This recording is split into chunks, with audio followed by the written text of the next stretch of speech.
আল্লাহ পাক বলেন, হে নবী, যখন অবসর পাবেন তখন আমি আল্লাহর ইবাদতের দিকে মনোনিবেশ করেন। আর ইবাদতে যত মজা আছে পৃথিবীর সব চাইতে বড় মজা সেজদায়। যারা দেয় না এটা তাদেরকে পিটিয়েও বোঝানো যাবে না। আপনি আরম্ভ করেন, এই সেজদা না দেওয়ার কারণে কিন্তু শয়তান হয়ে গেছে। কি তার ইবাদত বন্দেগী কম ছিল না, শুধু এই সেজদাটা না দেওয়ার কারণে আল্লাহ তাকে মারদুদ, রাজিম, শয়তান, অভিশপ্ত বলে বিদায় করে দিয়েছে। আমরাও যদি আল্লাহর বান্দা দাবি করার পরও সেজদা না দেই, তা আমাদের ভেতরে আর শয়তানের ভেতরে পার্থক্য আছে বলে আমার মনে হয় না।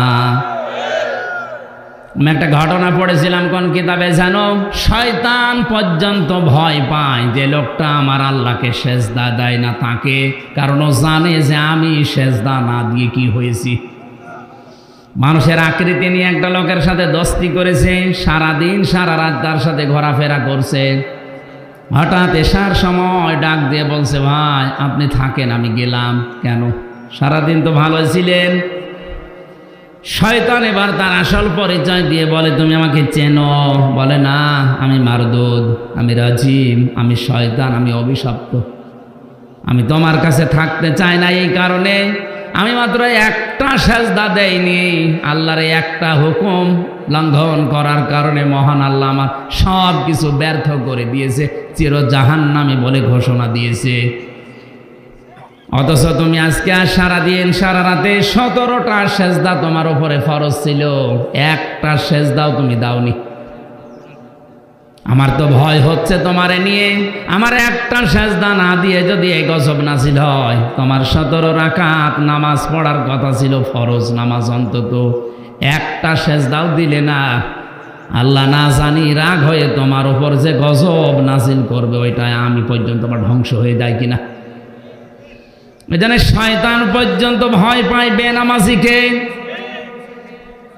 যারা আছেন, আজকে থেকে আমি মুসলমানদের কাছে নামাজের কথা খুব বেশি বলি না, কারণ মুসলমান দাবি করে যে নামাজই না পড়ে তো ও কিসের মুসলমান? জাহান্নামে যে মানুষগুলো যাবে, ওই মানুষগুলোকে ফেরেশতারা, দারওয়ান যিনি আছে মালিক, জিজ্ঞাসা করবে যে আপনি জাহান্নামে কেন আসলেন?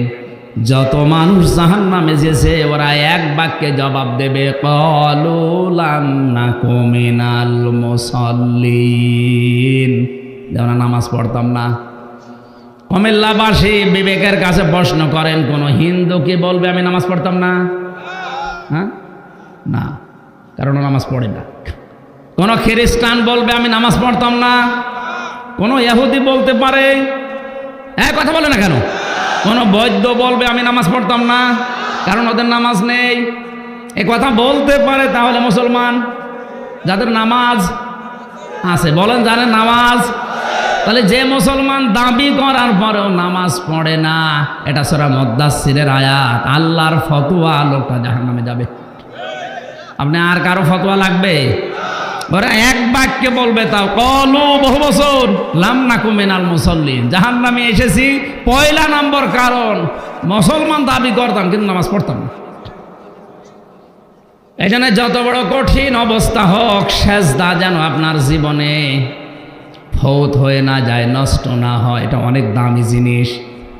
আমার ঈমান কতটুকু আছে আমি জানি না, আমার তো মনে হচ্ছে আল্লাহ যদি এই মুহূর্তে বলে তামাম দুনিয়া তোর নামে লিখে দেব, শুধু এই আসরের নামাজের সেজদা দিতে পারবি না, তারপরও আমার মনে হয় আমার ঈমানে সায় দেবে না।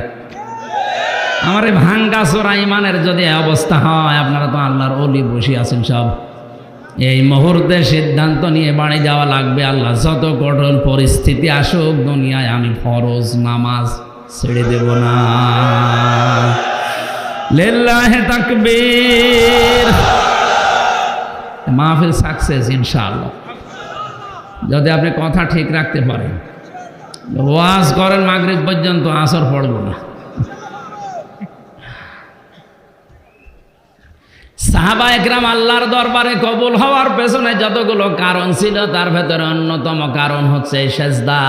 ওনারা মুসলমান হওয়ার পর থেকে আল্লাহর নবী বিভিন্ন কায়দায় তাদেরকে কোরআনে কারিম শিখিয়ে নামাজ পড়াতেন।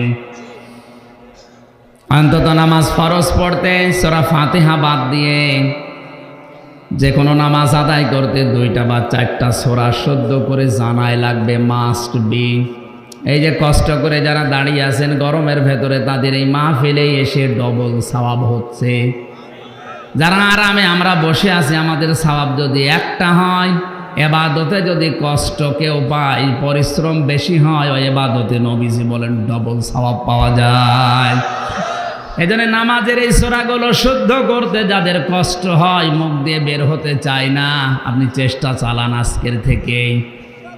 যদি মরণ পর্যন্ত এই 4টা 5টা সূরা শুদ্ধ করতে লেগে যায়, আপনি তালেবে এলেম হয়ে মারা যাবেন। আর তালেবে এলেমদের কোনো জবাব লাগবে না, হিসাব দেওয়া লাগবে না, বিনা হিসাবে বিনা বিচারে জান্নাতি। এই সুযোগটা কাজে লাগাবেন আজকে থেকেই। তালেবে এলেম খালি 8-9 বছর 10 বছরে হয় তা না, এটাও তালেবে এলেম হতে পারে, এ মুরব্বিও হতে পারে। এখন যদি জিজ্ঞাসা করি 5টা সূরা শুদ্ধ করে বলেন, তো আমার মনে হয় অনেকেই বলতে পারবে না। অথচ নামাজ পড়ছে আজ 30 বছর ধরে। কত মানুষ তেলাওয়াত করছে ইযা জাআ নাসরুল্লাহি ওয়াল ফাত, ঠিক আছে না? 3টা ভুল হয়েছে এই তেলাওয়াতে। ইযা জাআ নাসরুল্লাহ, এখানে সোয়াদ আছে। নাসর শব্দের শাব্দিক অর্থ হচ্ছে সাহায্য, আর নুন সিন র নাসর মানে ঈগল পাখি বা শকুন। আল্লাহ বলেন যখন আমি আল্লাহর সাহায্য আসবে তখন আপনি বিজয় দেখতে পাবেন। আর আপনি এমনভাবে পড়লেন নামাজে ইযা জা নাসরুল্লাহি ওয়াল ফাত, যখন শকুন আসবে তখন বিজয় পাবেন। একটা কথা হইল। আমার মনে হয় সূরা ইখলাসও যদি অনেককে জিজ্ঞাসা করি এখন, ওই ইখলাস সূরাও বলতে পারবে না। বলবে হ্যাঁ কুল হুয়াল্লাহু আহাদ হয়েছে। হ্যাঁ কুল হুয়াল্লাহু আহাদ বলতে আমি হাজারো মানুষকে শুনেছি।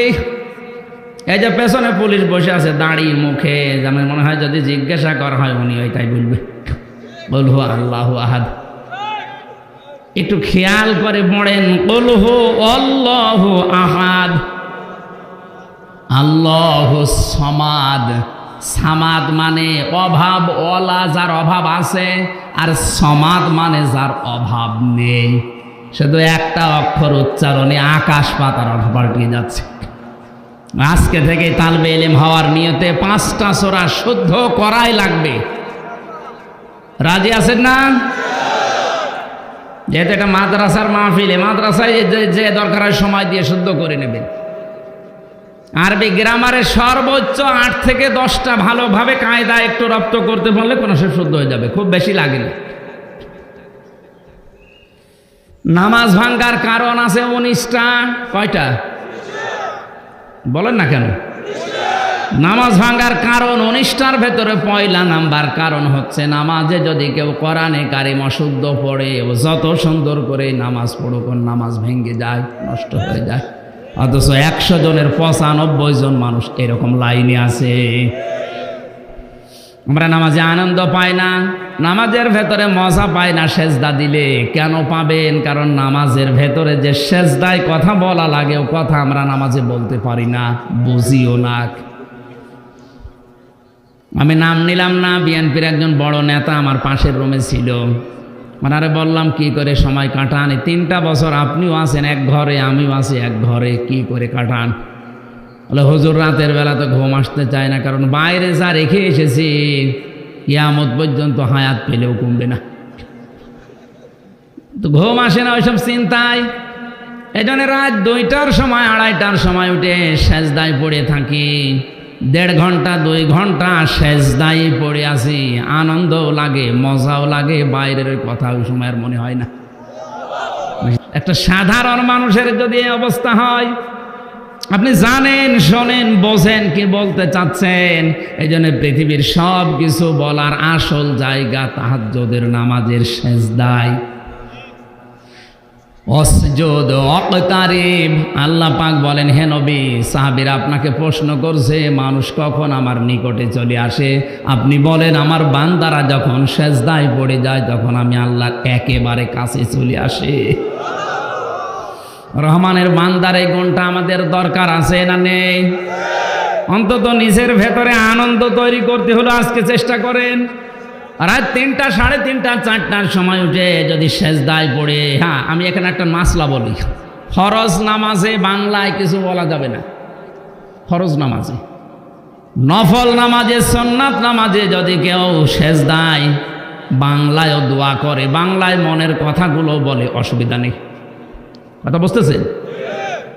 এই জন্য আমার মনে হয় উত্তম জায়গা, যেহেতু সেজদা একেবারে আল্লাহর কাছে চলে যায় মানুষ, ওই সময়টাই বাংলায় যেহেতু আমরা কথা বলি, আরবিতে আমরা জানি না, বাংলায় যত কথা মনে আসে, যত দুঃখ আছে আপনার, যত চাহিদা আছে, ওই সেজদায় গিয়ে যদি কান্না আসে তো ভালো, ওই সময় যাবেন, বলবেন আল্লাহ আমার ছেলে নেই, আমার ছেলে দান করো, আমার ছেলে আছে, ওর ছেলের মেধা দান করো, ওকে এলেম দাও, ওকে চরিত্রবান করো। যদি আরবিতে পারেন বলেন, উত্তম না পারলে বাংলায় বললেও নফল নামাজে, সুন্নত নামাজে অসুবিধা নেই। এ মাসলাটা জানা ছিল আপনার? অন্তত আমল করেন এটা। আরবিতে হয়তো আধা ঘন্টা ধরে কিছু বলতে পারবেন না, আধা ঘন্টা কথা বলতে পারবেন, বাংলায় বলেন, যতক্ষণ সময় সেজদায় ভালো লাগে করেন।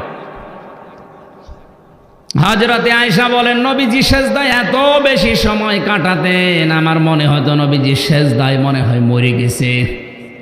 পায়ের ভেতরে চিমটি কাটতাম, হঠাৎ নবীজি পা নাড়াতেন, এখন বুঝতাম যে নবীজি এখনো দুনিয়ায় জীবিত আছে। তার আগে পরের সব অপরাধ মাফ ছিল, এরপরেও যদি সেজদায় এত বেশি সময় দিতে পারে, আমাদের তো কোনো গ্যারান্টি নেই, আছে?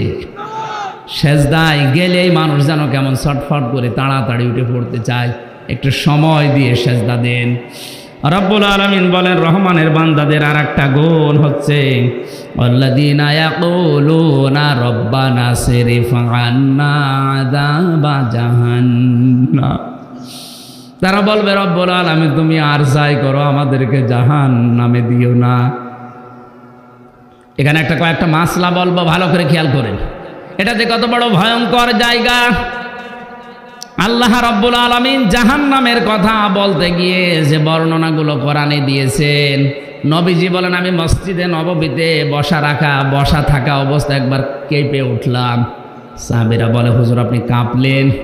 নবীজি বলেন, ৭০ বছর আগে জাহান্নামের উপর থেকে একটা পাথর পড়েছিল, ওই ৭০ বছর পরে এখন পাথরটা নিচে যে পৌঁছিয়েছে। কুমিল্লাবাসী, একটা পাথর ওজনওয়ালা জিনিস, 5 কেজি পাথর আর 5 কেজি তোলা যদি কেউ 5 তলা বিল্ডিংয়ের উপর থেকে ফেলে দেয়, নিচে পড়বে আগে কোনটা? বলেন বলেন। তোলা পড়তে যদি 2 মিনিট লাগে, পাথর পড়তে 10 সেকেন্ড লাগবে। এটার ওজন আছে, ভার আছে। নবীজি পাথরের কথা বললেন এই কারণে যে পাথর পড়তে যদি ৭০ বছর লাগে, আমি হামসাকে ফেলে দিলে কত বছর লাগবে? এমন ভয়ঙ্কর জায়গা আল্লাহ বানিয়েছেন।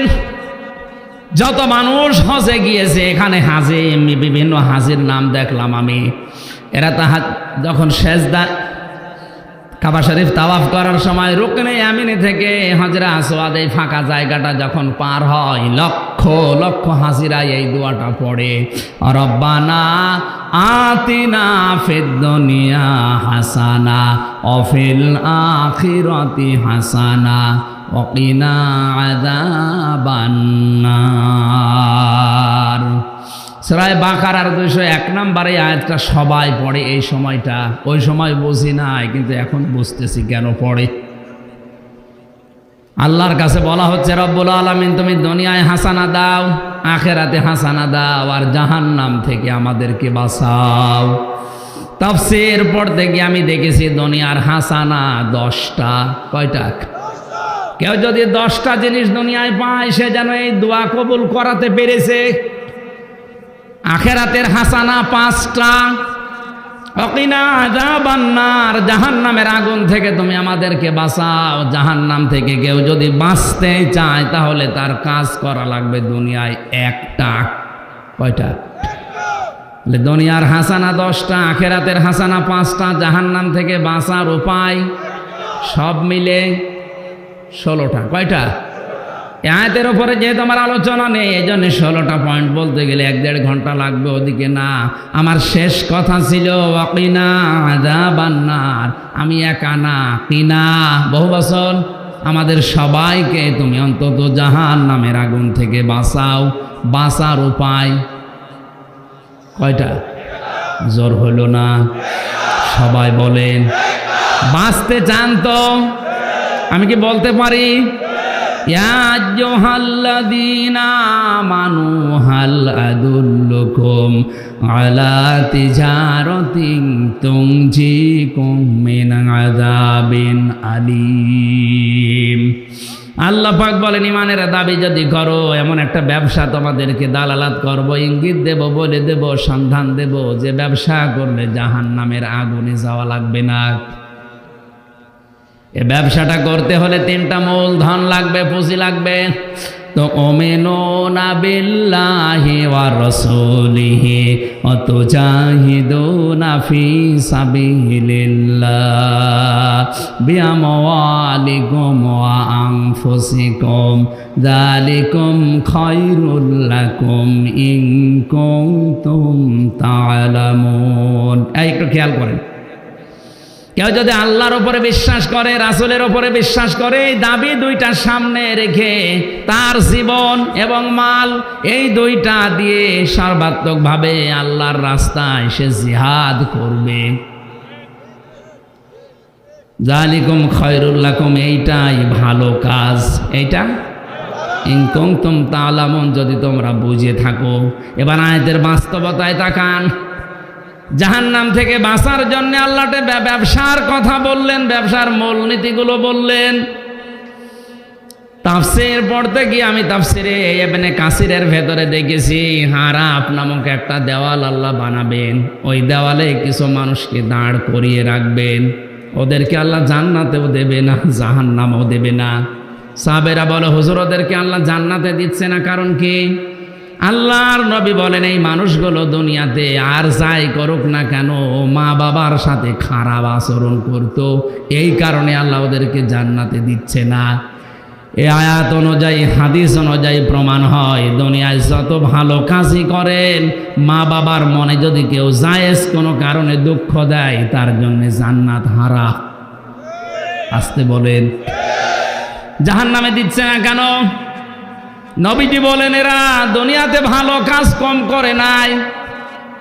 যত ভালো কাজ দুনিয়াতে আছে সবগুলো তারা আঞ্জাম দিয়েছে এমন না, কিন্তু একটা কাজ তাদের জীবনের টার্গেট ছিল, ইসলাম কি করে প্রতিষ্ঠা করা যায়। এই জন্যে তারা ইসলামী আন্দোলন করত।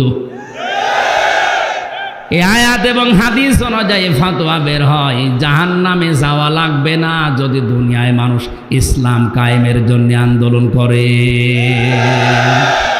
এই জন্য ইসলামী আন্দোলনের কর্মী যারা, তাদের কোনো ভয় নেই। আপনাকে আল্লাহ জাহান্নামে অন্তত দেবে না। হ্যাঁ, মা বাবার সাথে আবার জায়েজ পন্থায় যেন আচরণ খারাপ করবেন না। এমনিতেই আমল আখলাক টোটা ফাটা মেহনত যদি কম হয়, ইসলাম কায়েম হবে বাংলাদেশে, এটা যদি কারো টার্গেট থাকে, জান আর মাল দিয়ে সর্বাত্মক চেষ্টা করে, ওই লোকটা আর যাই করুক, ওকে আল্লাহ জাহান্নামে দেবে না। রহমানের বান্দারা সব সময় কামনা করবে, আল্লাহ তুমি আমাকে জাহান্নামের আগুন থেকে বাঁচাও। ইন্না আযাবাহা কানা গরামা। গরামার ব্যাখ্যায় আমি পেয়েছি, এটা জাহান্নামের একটা জায়গার নাম। ওই জায়গা থেকে জাহান্নামের অন্যান্য জায়গা পর্যন্ত পানা চায়, যে আল্লাহ ওখান থেকে আমাদের বাঁচাও। ইন্নাহা সাত মুস্তাকাররাও ওয়া মুকামাত والذين إذا أنفقوا لم يسرفوا ولم يقتروا ওয়াকানা বাইনা যালিকা কাওয়ামা। রহমানের বান্দাদের অন্যতম গুণ, তারা দান করতে গিয়ে একেবারে ফকির হয়ে যায় না, আবার কৃপণতাও করে না, মধ্যম পন্থা অবলম্বন করে। ওয়াল্লাযীনা লা ইয়াদউনা মা'আল্লাহি ইলাহান আখার। এখানে 3টা পাপের কথা আছে। কয়টা? আরো জোরে বলেন। এক একটা পাপের জন্য শাস্তি হবে ডবল। কুমিল্লাবাসী ভালো করে খেয়াল করেন, দুনিয়াতে যে কোনো পাপ আপনি করেন শাস্তি পাবেন একটা, আর এখানে যে 3টা পাপের কথা আছে, এই 3টা পাপ একটা একটা করে করবেন, শাস্তি আল্লাহ দেবে ডবল। তাহলে আমাদেরকে এখনই মুক্ত হওয়া লাগবে যদি আমাদের জীবনে এগুলো থাকে। যারা আল্লাহ বাদে আল্লাহর সাথে অন্য কাউকে ডাকে, আল্লাহকে একেবারে মাইনাস করে দেয় তা না, মা শব্দটা আছে, আল্লাহকে ডাকে পাশাপাশি অন্য কাউকে আল্লাহর সাথে ডাকে, তাদের শাস্তি হবে আরো জোরে। আর এটা এলাকায় বেশি চলে। আল্লাহকে ডাকছে, মাঝামাঝি ডাকছে, ইয়া আলী বাবা, শাহ আলী বাবা, আপনার ডবল শাস্তি হবে। জিকির করা জায়েজ আছে শুধু আল্লাহর নামে, এমনকি রাসূলুল্লাহর নাম ধরেও জিকির করা জায়েজ নেই। কেউ যদি বলে ইয়া রাসূলুল্লাহ, ইয়া রাসূলুল্লাহ, ওর কবিরা গুনাহ হবে। কারণ রাসূলুল্লাহর নামে কোনো জিকির কার নামে? এমনকি আল্লাহর নাম যদি কেউ উলট পালট করে, উল্টা পাল্টা করে ডাকে, সূরা আরাফের ভেতরে আল্লাহ জানিয়েছেন, ওয়ালিল্লাহিল আসমাউল হুসনা ফাদউহু বিহা ওয়াদারুল্লাযীনা লা ইউলহিদুনা ফি আসমাই। আল্লাহ পাক বলেন, আমার বহু সুন্দর সুন্দর নাম আছে, যে নামে পারো আমাকে ডাকো। হয় রহমান বলে ডাকো, নাই রাহিম বলে ডাকো, নাই গফফার বলে ডাকো, কিন্তু সাবধান, আমার নামকে যারা পরিবর্ধন এলহাদ করে, উল্টা পাল্টা করে ডাকে, তাদের সাথে তোমরা ডাকবা না। কে বলছেন? সুতরাং এই ব্রাহ্মণবাড়িয়ায় যারা উল্টা পাল্টা করে আল্লাহর নামের সাথে অন্য কাউকে ডাকে, ওদের নামের সাথে ওদের মাহফিলে আল্লাহ বাদে অন্য কাউকে ডাকা যাবে? এটা যদি রেকর্ড হচ্ছে ছড়িয়ে যাবে। সবাইকে বলছি বাঁচানোর জন্যে, ওরা হয়তো আপনাদের ধোঁকা দিয়ে বোকা বানিয়ে আল্লাহর সাথে অন্য কাউকে ডাকাচ্ছে, আপনার শাস্তি হবে ডবল। এখন যদি বলেন আমি জানতাম না তাই করেছি না, এটা অপরাধ। এই দেশে এটা প্রচার করা আছে, জানি না তাই মানি না, এটা অপরাধ। আপনি জানেন না কেন? যারা বলে জানি না তাই মানি না, তাদেরও শাস্তি ডবল হবে। কারণ জানাও ফরজ, মানাও আরো জোরে বলেন, জানাও ফরজ, মানাও। জানার ফরজ আপনার আদায় হয়ে গেল আজকে, যদি না মানতে পারেন আপনার শাস্তি কিন্তু ডবল হবে। এই জন্য এখনই থেমে যান, আল্লাহর সাথে মিলে অন্য কাউকে আমরা ডাকবো না, ডাকতেও দেব। আরো জোরে বলা লাগবে। 2 নম্বরে, ওয়ালা ইয়াকতুলুনান নাফসাল্লাতী হারামাল্লাহু ইল্লা বিল হক। আল্লাহ যেটা হারাম করেছে এমন মানুষকে যারা অন্যায়ভাবে হত্যা করে, এই মানুষের শাস্তি হবে ডবল। ওখানে 10,000 মানুষ আমরা ছিলাম, আমার মনে হয় 10,000-এর ভেতরে প্রায় অন্তত 5,000 মানুষ মার্ডার মামলার আসামি, যে কোনো কায়দায় মার্ডার করেছে। আর মার্ডার করলে তার হয় ফাঁসি, নাই যাবজ্জীবন। ফাঁসি হলে তো হয় 20 বছর 30 বছর এক ঘরের ভেতরে থেকে আপনার ফাঁসি দেবে, আর যাবজ্জীবন হয়ে গেলে 30 বছর জেল খাটা লাগবে। বলেন, একটা মানুষ ফাঁসি যদি হত্যার আসামি হয়ে যায়, ওর জীবন দুনিয়া সব ধ্বংস হয়ে যায়। যেন এরকম কোনো কাজ যদি কেউ করে থাকেন, দুনিয়া তো শেষ, আর আখেরাতে আল্লাহ শাস্তি দেবে তখন কয়টা? ডবল। আল্লাহ যেটা হারাম করেছে ওই রকম কোনো কিছুকে হত্যা করা যাবে না। হয়তো অনেকে ডাইরেক্ট এগুলো করে না, ইনডাইরেক্ট পেছনের দরজা দিয়ে শুধু গোতা দেয়, তার ইঙ্গিতে তার ইশারায় হাজারো লাশ পড়ে যায়।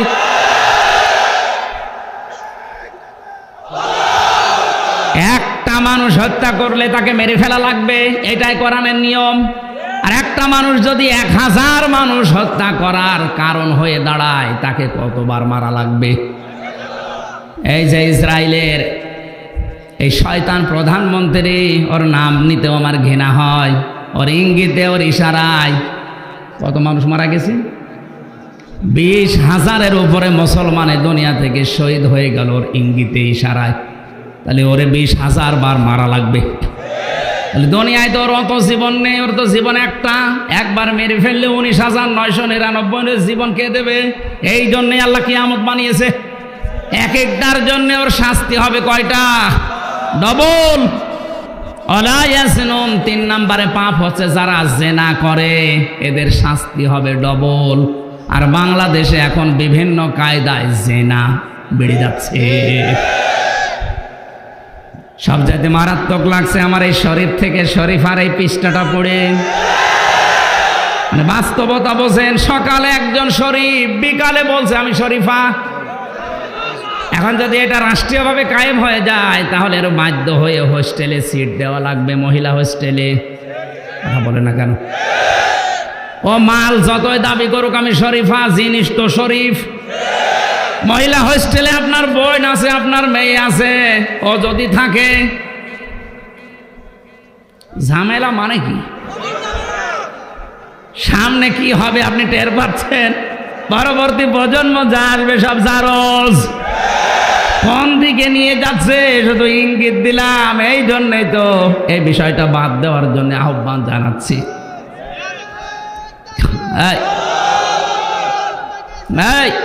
চুপ করেন। এখান থেকে বাস্তবতা হচ্ছে জেনা, এই সিস্টেমগুলো বাড়তেছে বিভিন্ন রাস্তা দিয়ে। ওয়ালা তাকরাবুজ জিনা, আল্লাহ বলেন সাবধান, জেনার ধারে কাছেও যাবা না। জেনা করা তো দূরের কথা, ধারে কাছেও যাবা না। কারণ জেনার ধারে কাছে যাওয়ার আগে কিছু কিছু লাইন ক্লিয়ার করা লাগে, ওই লাইনে হাঁটা যাবে না। আপনারা হাঁটতেছেন অনেকে, এই জন্য আমরা নিষেধ করছি। শরীফ শরীফা হয়ে গেলে মাল ঠিকই থাকবে, শেষে আমার বোনটা আমার মেয়েটা নষ্ট হবে। পরে যদি আমি এখন মহিলা হোস্টেলে সিট না দেই তখন রাষ্ট্রীয়ভাবে আমার বিরুদ্ধে আবার মামলা হবে। ও তো শরীফ নেই, শরীফা। ওকে শরীফা?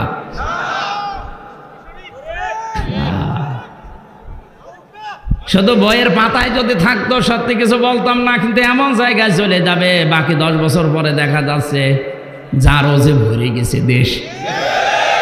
আল্লাহ আমাদেরকে বোঝার তৌফিক দিন। এরপরেও যদি কারো বিবেক নাড়া না দেয়, আমার মনে হয় ওই আফসারি হুজুরের মতো ওর কুকুরে পোশাক করেছে। আবার যা করার। এরপরে আরো কিছু গুণ আছে। এখন কি আর শেষ করে দেবো? চালিয়ে গেলে তো হচ্ছে না, নামাজ পড়া লাগবে না। এখন তো 4:10 বাজে, 5 মিনিট আছে নামাজের।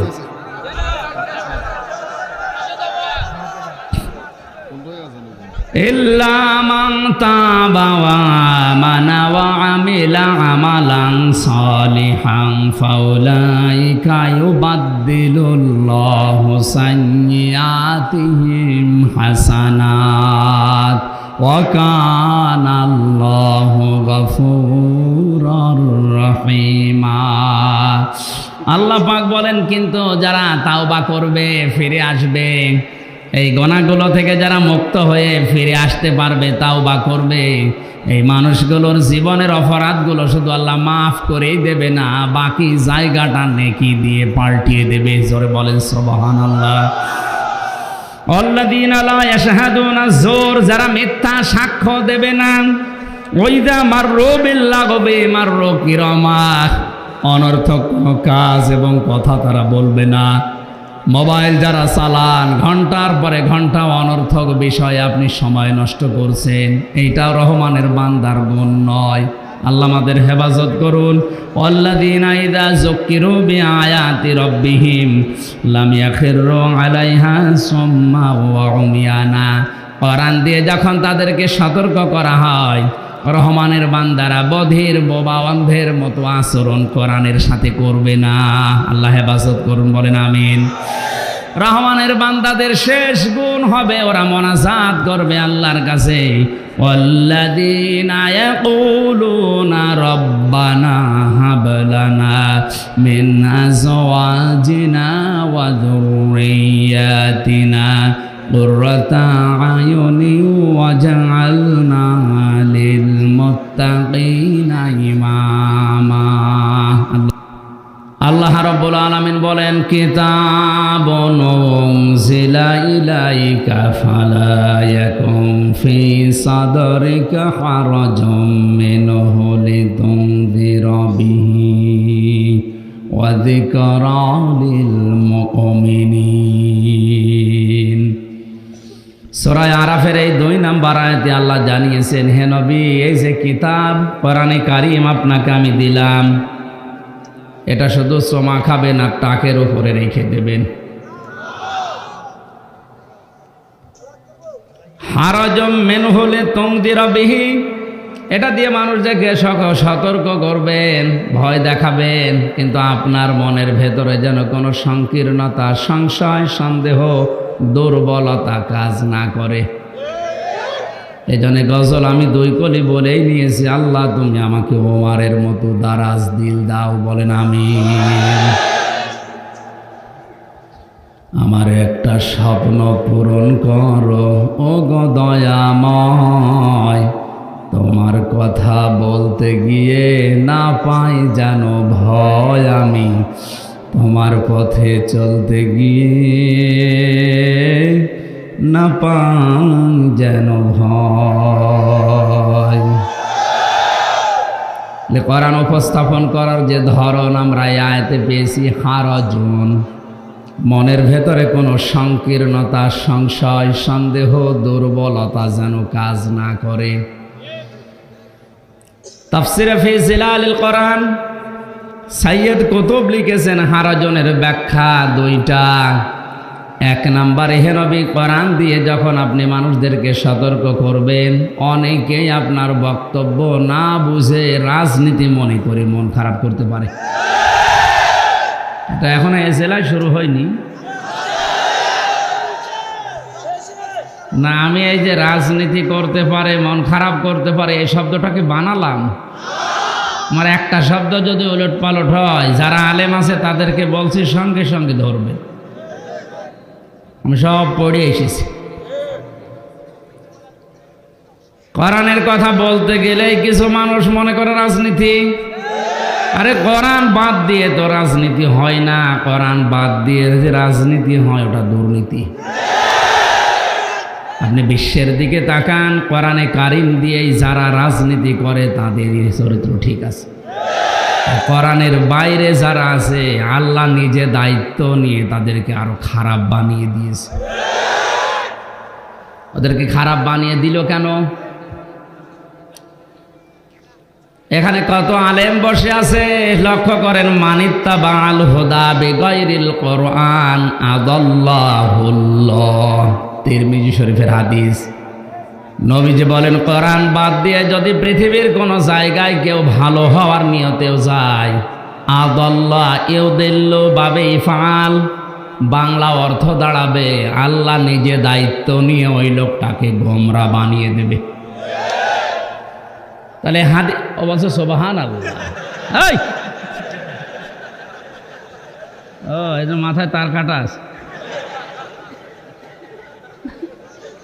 আল্লাহ দায়িত্ব নিয়ে গোমরা বানিয়ে দেবে, আর বলছে সুবহানাল্লাহ। এ কোন এলাকায় আসলো? গরমে ঘেমে যাচ্ছে। আহত ভাই কই?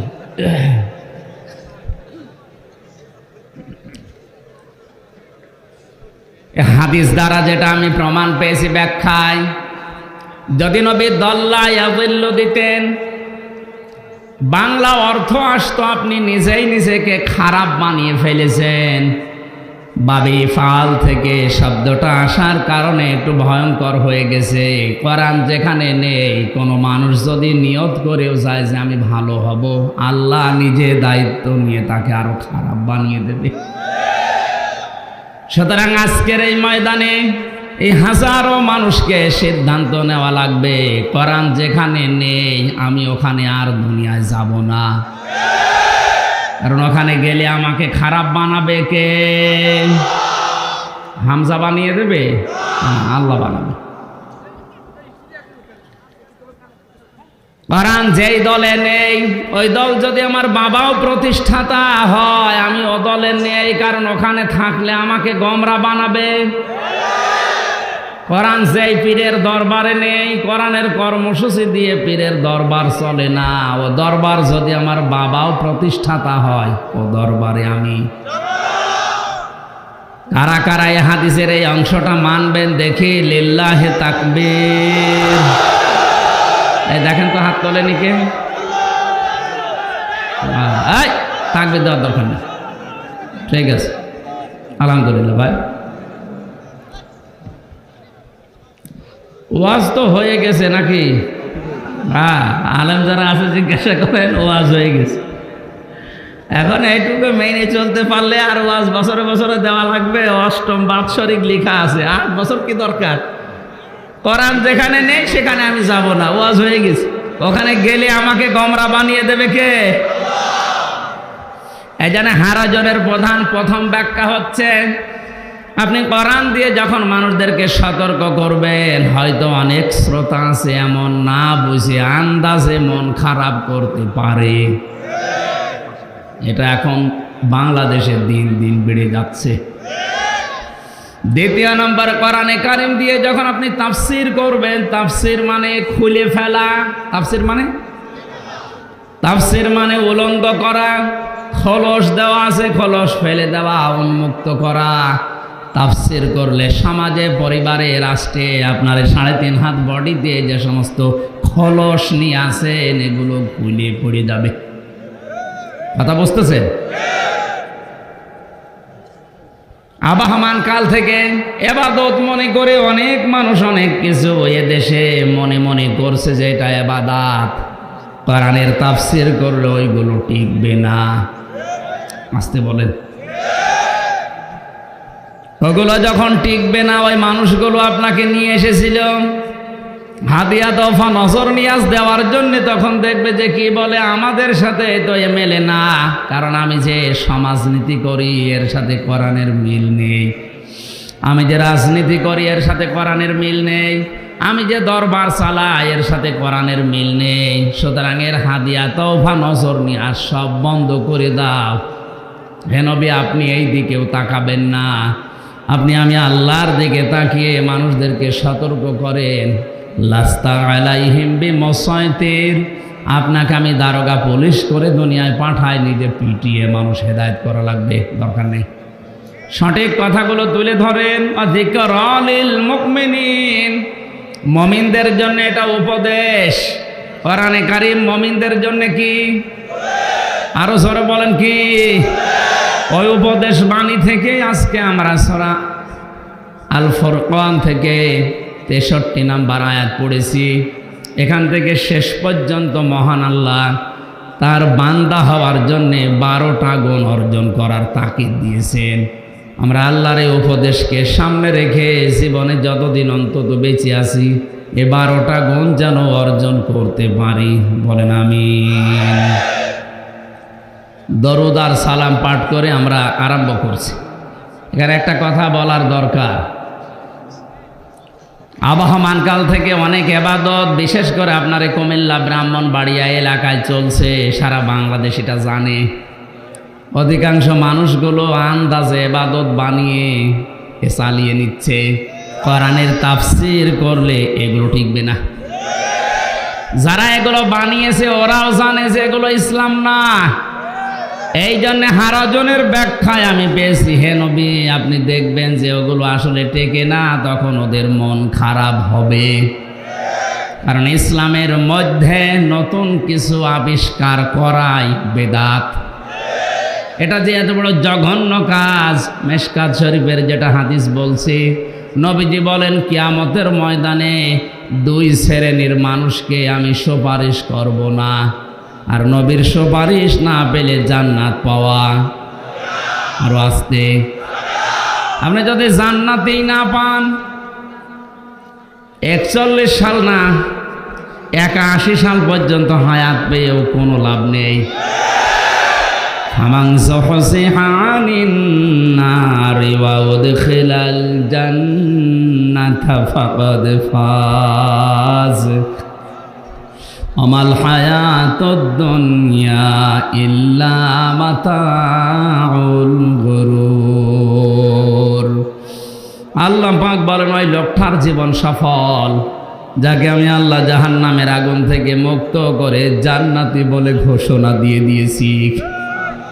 সুতরাং আমাদের আসল টার্গেট যেহেতু জান্নাত, ইসলামের মধ্যে নতুন কিছু যদি কেউ আবিষ্কার করে সে বেদাত আবিষ্কার করেছে, নবীজি বলেন তার জন্য আমার সুপারিশ নিষিদ্ধ, আমি সুপারিশ করব না।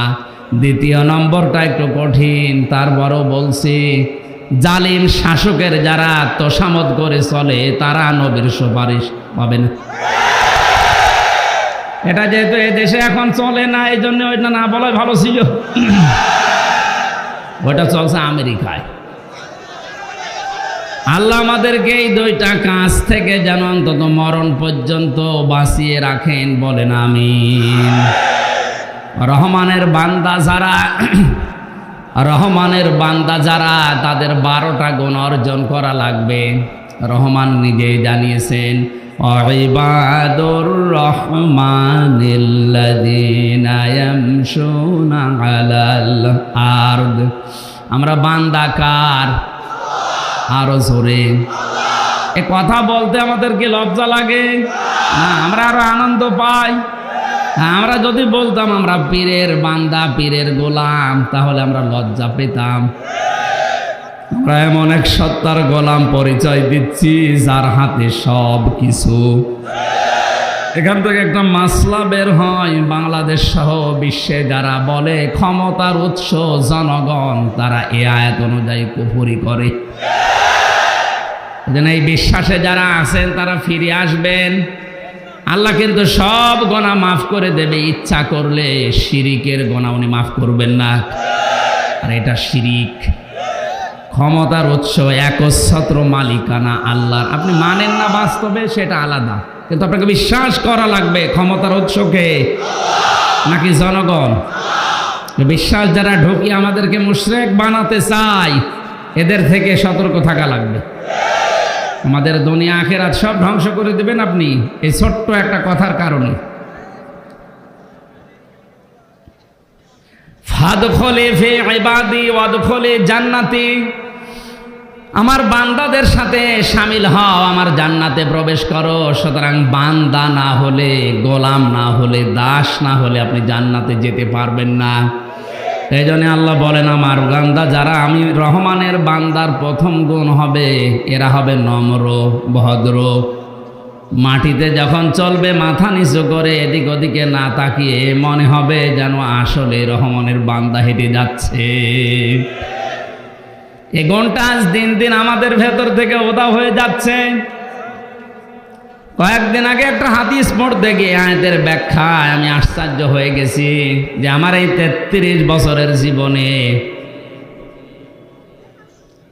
যতটুকু ইবাদত বন্দেগী আমি করেছি না কেন, এটা যে কবুল হয়েছে এটা জানার জন্য হাদিস হচ্ছে, আমি যদি মানুষের সাথে ভালো আচরণ করি, আমার মুআমালাত মুআশারাত যদি সত্যি নম্র ভদ্র হয়, তখন নবীজি বলেন বিশ্বাস করবা তোমার ইবাদত কবুল হয়ে গেছে। আর আপনি নিজের দিকে তাকিয়েই বলেন আপনার ইবাদত কবুল হয়েছে কিনা। আপনি এখনো উগ্র, আপনার কথাবার্তার চাল চলন আচরণ এখনো উগ্র। আপনাকে নম্র হওয়া লাগবে রহমানের বান্দা দাবি করতে হলে। পৃথিবীতে যত মানুষ রহমানের বান্দা হিসাবে পরিগণিত হয়েছে তাদের জীবনীগুলো পড়েন, তাদের যে আচরণ। জেলখানাতেও কিছু মানুষ এরকম পেয়েছিলাম, আবার কিছু মানুষ উগ্র আছে। ওখানে তো 100 জনের প্রায় 80 জনই উগ্র। বাকি যেইগুলো আছে এই মানুষগুলো আসলে রহমানের বান্দার দাবিদার। কোরআনের পাখির সাথে মাত্র 10 মিনিট আমার দেখা হয়েছিল। মানুষের আচরণ এত নরম হতে পারে। ওই সময় এই হাদিস এই 3-4 দিন আগে পড়ার সময়টা মনে পড়লো যে উনি তো এমনিতে আচরণ নরম করে নাই, ওনার জীবনের ইবাদত বন্দেগী আল্লাহ কবুল করেছে। এই কারণে হাদিসটা কি ছিল? আপনার জীবনের ইবাদত বন্দেগী কবুল হচ্ছে কিনা এটা বোঝার উপায় আপনার মুআমালাত মুআশারাত, আপনার আচরণ যখন মানুষের সাথে ভালো হবে, নরম হবে, তখন বুঝবেন যে কবুল হয়েছে। আর যদি উগ্র হয় বুঝবেন আপনি যাই করেছেন সব মাঠে মারা যাচ্ছে। কথা বুঝতেছেন? নবীজির সামনে চিৎকার করে কথা বলার জন্য আল্লাহ আয়াত পর্যন্ত সাহাবীদের নাজিল করেছিলেন, লা তারফাউ আসওয়াতাকুম ফাওকা সাওতিন নাবিয়্যি ওয়া লা তাজহারু লাহু বিল কওলি কাজাহরি বা'দিকুম লিবা'দিন আন তাহবাতা আমালুকুম ওয়া আনতুম লা তাশউরুন। এখনো পর্যন্ত মসজিদে নববীতে বিশ্বনবীর রওজার উপরে আয়াতটা লেখা আছে স্বর্ণের অক্ষর দিয়ে। কিয়ামত পর্যন্ত এটা লেখা থাকবে, খেলা করার জন্য না। আল্লাহ বলেন, হে ইমানদারেরা, যদি দাবি করো যে ইমান আছে, কখনো আমার নবীর আওয়াজের উপরে আওয়াজ দিয়ে কথা বলবা না। শব্দের দিকে খেয়াল করেন, যতগুলো শব্দ আয়াতের ভেতরে আছে সব মজারে, বর্তমান, ভবিষ্যৎ, প্রেজেন্ট, ফিউচার। বিশ্ব নবী এখন বর্তমানে আছে, ভবিষ্যতে আসবে, তাহলে আয়াতটা ভুল নাকি? আমি যতগুলো তাফসীর পড়তে গিয়ে আয়াতের মুফাসসিরিন ইকরাম লিখেছেন নবীজি আসবে না, নবী এখন নেও, কিন্তু বিশ্ব নবীর ওয়ারিস, উত্তরাধিকারী কিয়ামত পর্যন্ত দুনিয়ায় আসবে। নবীর সামনে উঁচু গলায় জোরে কণ্ঠস্বর নিয়ে কথা বললে আন তাহবাতা আমালুকুম, তোমাদের জীবনের যত আমল ভালো কাজ আছে সব আল্লাহ ব্যর্থ করে দেবে, নষ্ট করে দেবে। ওয়া আনতুম লা তাশউরুন, তোমরা টেরও পাবে না কখন নষ্ট হয়ে গেছে। আয়াতটা কত মারাত্মক চিন্তা করেন, নবীজি নেই অথচ আয়াতটা এখন লেখা আছে কোরআনে কারিমেও আল্লাহ কোড করে কিয়ামত পর্যন্ত এটা চিরন্তন করে দিয়েছেন। এই কারণে যেহেতু নবী নেই, নবীর ওয়ারিসরা আসবে। আলেম নবীর ওয়ারিস, আল উলামা ওয়ারাসাতুল আম্বিয়া, আলেমরা ওয়ারিস কার? মুফাসসিরিন ইকরাম লিখেছেন, বিশেষ করে তাফসিরে ফি জিলালিল কোরআনে সাইয়্যিদ কুতুব, যারা আলেমদের সামনে উঁচু গলায় জোরে কণ্ঠস্বর নিয়ে কথা বলবে তাদের আমল আল্লাহ নষ্ট করে দেবে। এই হিসাবে বাংলাদেশে অনেকের আমল, কথা বলে না কেন? উঁচু স্বরে কথা বলা তো দূরের কথা, আলেমের ঘাড় ধরে আরো আটকে রাখে। আপনার আমল আছে? এটা আপনাকে সতর্ক করার জন্য, হয়তো আপনি এটা জানেন না তাই বলে দিলাম। এরপরও যদি আপনি না মানেন, উগ্রতায় থাকে, আপনি আর যাই হন রহমানের বান্দা হতে পারবেন না। আর কেউ যদি রহমানের বান্দা হতে না পারে, তার বানানো জান্নাতে তিনি তাকে দেবেন না। ওয়াইদা খাতাবাহুমুল জাহিলুনা ক্বালু সালামা। 2 নম্বরে রহমানের বান্দাদের গুণ, তারা যখন কথা বলে অজ্ঞ মূর্খ জাহেলদের সাথে তর্ক না করে বলে, ভাই ঠিক আছে, সালাম, আমি আর পারলাম না। আর এই অজ্ঞতার কারণে আজ হাজারো মানুষ যারা জানে তাদের সাথে তর্কে লিপ্ত হচ্ছে দিন দিন বেশি। আপনি একটা ভালো কথা বলবেন, উল্টা বুঝে তর্ক শুরু করবে, অথচ ওর পেটে বোম মারলেও ওরা 1 লাখ শুদ্ধ করে বলতে পারে না। আমার জীবনে একদিন এরকম হয়েছে। বাসার ভাই একদিন বলছিল যে আমি যাচ্ছিলাম, বাসে যাচ্ছি, হঠাৎ করে নামাজের সময় হয়ে গেল। বললাম, ভাই আমার ওযু আছে, শুধু গাড়িটা দাঁড় করান, আমি নামাজ পড়ি নেই। উনি আমার ফতোয়া দিচ্ছে, হুজুর গাড়ি থামবে না, সময় নেই, গাড়িতে নামাজ পড়ি নেন। চিন্তা করছে, তাই তো। বলছে, ভাই আমি তো পশ্চিম কোন দিকে জানি না, কাবা শরীফ কোন দিকে একটু বলেন। হেল্পার বলছে, হুজুর কাবা লাগবে না, যেদিকে মন সেদিকে নামাজ পড়ি নেন। আমি একটা কামেল পাস মানুষ, আমি অনার্স মাস্টার্স করা মানুষ, আমি একটা ডক্টর, আর আমার সামনে কি বলছে হেল্পার? আমার ফতোয়া দেয়, হুজুর পশ্চিম লাগবে না, সেদিকে মুখ আছে, ওদিকে নামাজ পড়ি ফেলে। রাগ হয়ে গেল, বললাম, বেটা আলেম তুই না আমি? শেষে বলছো, হুজুর আমি এই লাইনে আজ 3-4 দিন নতুন, তো এই জন্য জানি না।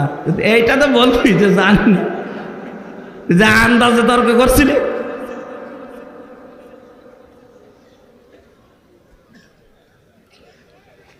এজন্য জাহেল যারা, মূর্খ যারা, না বুঝে আপনার সাথে তর্ক বিতর্ক লিপ্ত হয়, আমরা রহমানের বান্দা যারা এই বিষয়ে ঠিক আছে ভাই আপনার সাথে পারা যাবে না, সালাম। রব্বুল আলামিন বলেন আমি ভেতরে নামতে পারছি না, এই জন্য আমি দুঃখিত। 3 নম্বরে রহমানের বান্দাদের গুণ হবে আল্লাযীনা ইয়াবিতুনা লিরাব্বিহিম সুজদাও ওয়া কিয়ামা। তারা রাতের বেলা তাহাজ্জুদের নামাজে হয় দাঁড়িয়ে নাই সেজদা দিয়ে কেঁদে কেঁদে কাটাবে। এটা যে কত সুন্দর একটা, কত বড় একটা মনের শান্তি, একটা নিয়ামত, এটা যারা করে না তারা জীবনে বোঝানো যাবে না।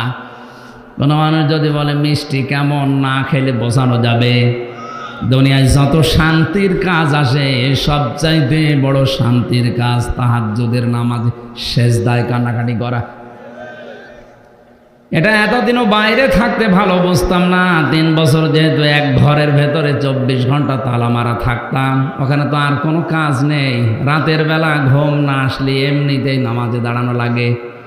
1.5 পারা 2 পারা 2.5 পারা করে নামাজে দাঁড়িয়ে তেলাওয়াত করে সেজদায় 15-20 আধা ঘন্টা যখন কাটাতাম, আমার মনে হতো দুনিয়ায় স্ত্রী ব্যবহারের চাইতেও আনন্দ লাগছে।